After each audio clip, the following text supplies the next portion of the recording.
Assalamualaikum.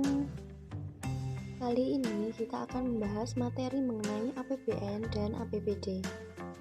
Sebenarnya apa sih APBN? Jadi APBN atau Anggaran Pendapatan dan Belanja Negara itu ada beberapa yang berpendapat bahwa APBN adalah suatu daftar rencana seluruh penerimaan dan juga pengeluaran negara dalam upaya mencapai suatu tujuannya. Umumnya, rancangan APBN akan dibuat untuk kurun waktu 1 tahun. Dalam rancangan APBN tertulis seluruh daftar sistematis dan terperinci terkait penerimaan serta pengeluaran pemerintah dalam periode 1 tahun anggaran yang dimulai dari tanggal 1 Januari hingga 31 Desember. Rancangan APBN di dalamnya mencakup perubahan dan juga pertanggungjawaban setiap tahun yang sudah ditetapkan sesuai dengan undang-undang.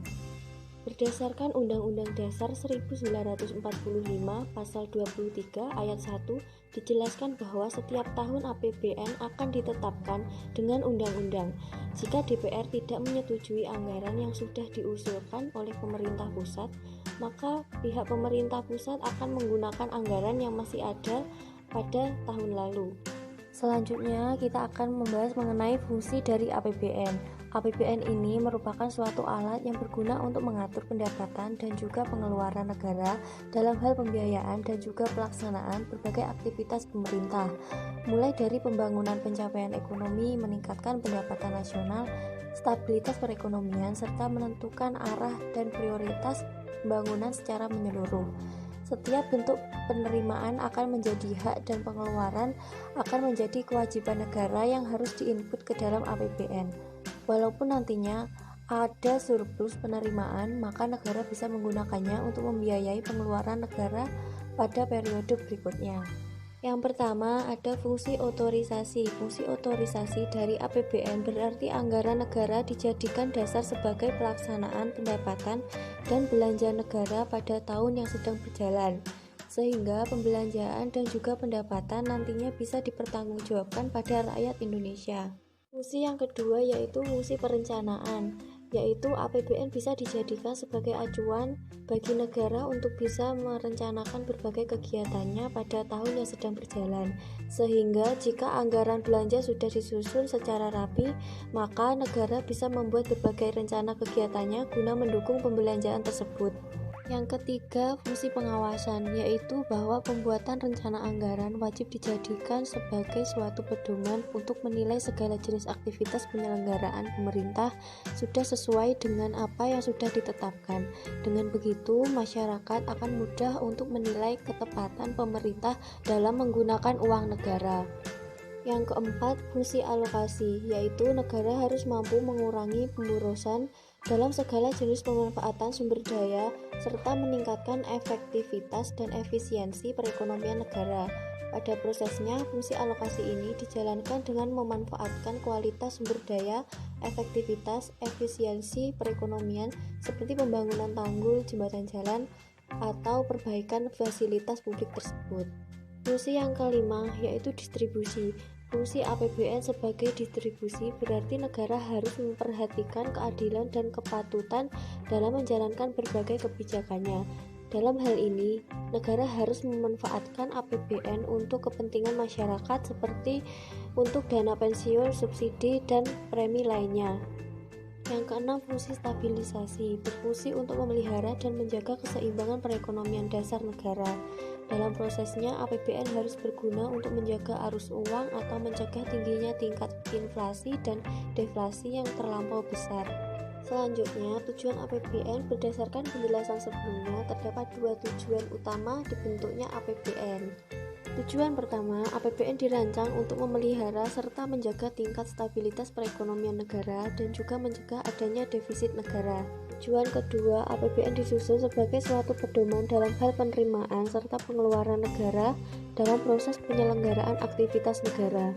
Kegiatan tersebut juga harus diiringi dengan adanya peningkatan peluang kerja untuk meningkatkan perekonomian dan kemakmuran rakyat. Setelah mempelajari materi mengenai APBN, selanjutnya materi yang akan kita bahas yaitu APBD atau Anggaran Pendapatan dan Belanja Daerah. Jadi APBD adalah rencana keuangan tahunan dari pemerintah daerah yang sebelumnya telah disetujui oleh DPRD. APBD sudah ditetapkan oleh peraturan daerah yang berlaku 1 tahun mulai dari 1 Januari hingga 31 Desember. APBD juga diartikan bahwa rencana keuangan tahunan pemerintah daerah yang sudah dibahas dan juga sudah disetujui oleh pemerintah daerah dan DPRD setempat. Rancangan APBD dibuat dengan menyesuaikan kebutuhan penyelenggaraan pemerintah dan juga kemampuan keuangan daerah. Perkiraan besar rencana pendapatan dan belanja APBD dalam jangka waktu tertentu dan masa yang akan datang dalam APBD akan disusun dengan prosedur dan bentuk tertentu secara sistematis sesuai prosedur yang berlaku. Selanjutnya, adapun fungsi dari APBD.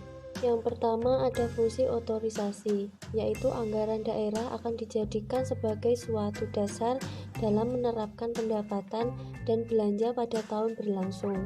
Kegiatan pemerintah daerah tidak akan memiliki kekuatan untuk bisa dijalankan tanpa anggaran APBD. Yang kedua, ada fungsi perencanaan, berarti anggaran daerah dijadikan sebagai suatu pedoman dalam mengelola dan merencanakan berbagai kegiatan di tahun berlangsung.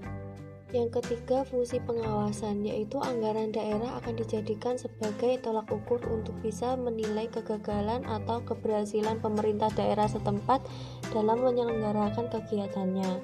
Yang keempat, ada fungsi alokasi, berarti anggaran daerah harus bisa diarahkan untuk bisa membuat lapangan kerja, mengurangi angka pengangguran, pemborosan dalam menggunakan sumber daya, dan juga meningkatkan efektivitas dan efisiensi perekonomian daerah.